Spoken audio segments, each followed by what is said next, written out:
Hi, Kim Spitak here from 10 Sigma, and welcome to episode 7 of Transition Tuesday. Last week I shared some information about Indicator 13. This week we're going to talk about Indicator 14 and what that means for you and your district. Right now I'm going to switch over to a slide presentation to share some more important information. What is Indicator 14? In conjunction with the reauthorization of IDEA 2004, the U.S. Department of Education through OSEP required each state to develop a 6-year state performance plan. There are about 18 indicators that have to be reported annually in each state's performance plan. Indicator 14 is the requirements for post-school outcomes. The requirements are that data needs to be collected on youth no longer in secondary school but had an IEP in effect at the time they graduated, left school, or completed a school's transition program. It is also required that the data needs to be collected within 1 year of these youth leaving high school or the school's transition program. What data needs to be collected? Whether or not the student has been enrolled in higher education, meaning they're enrolled in a 2 or 4 year program for at least one complete term.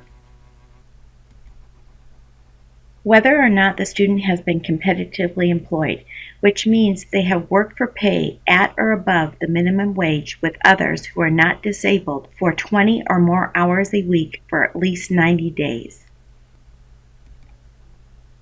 Whether or not the student has been enrolled in other post-secondary training or education, such as the Job Corps, and whether the student has had some other type of employment, such as being self-employed or working in a family business for 90 or more days. So why is this data collected? There are two main reasons. The first reason is to be in compliance with Indicator 14 in the state's performance plan, which is really a plan to evaluate and improve efforts to implement the requirements of IDEA 2004. The second reason, which is just as important as the first, but not as widely focused on, is for each school to evaluate how transition services have helped students beyond special education and to evaluate and improve upon their transition services. The ultimate goal is for the education system to prepare students to lead the most successful and productive adult life that they can.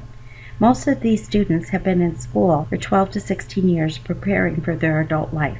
We need to look at what is working and strengthen it and improve upon what isn't.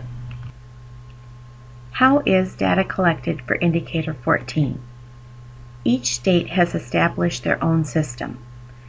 Many common ways are to telephone and interview the student, to email a survey to the student, or mail a survey to the student. The last thing that we're going to talk about when talking about Indicator 14 is who is responsible for data collection. Many times this is done at the state level. Sometimes this is done at the district level, and other times it is done at the teacher level. Regardless of who collects the data, it's important for us as educators to look at the information collected in order to evaluate the effectiveness of our programs. Thank you for watching the video, and I hope you use this information. If this is the first time that you've seen one of our episodes, be sure to click the link below the video to get the bonus and future notifications of Transition Tuesday.